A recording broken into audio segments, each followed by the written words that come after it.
Dobrý deň, ukážeme vám, ako sa má čistiť fén Gamma IQ2. Aj automatické čistenie vám ukážeme, aj manuálne. Najprv fén zapneme aspoň po dobu 15 sekúnd. Nech sa trošku zohreje.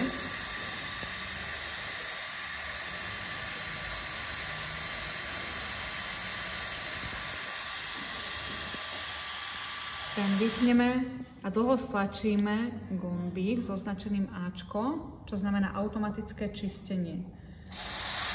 Najprv fúka dopredu a potom začne zozadu.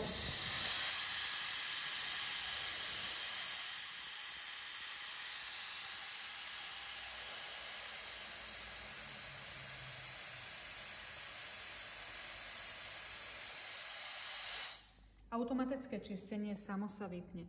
Následne dáme dole jeden filter, aj druhý filter. Každý jeden deň po pracovnej dobe musíte pod tečúcou vodou alebo jemne saponátovou vodou, kefkou očistiť obidva filtre. Automatické čistenie môžete počas dňa aj viackrát používať. Manuálne aspoň raz denne. Keď veľa robíte, môžete aj viackrát. Keď to nebudete robiť, fén sa vám zadrhne, vyhorí a na to už reklamácia sa nevzťahuje.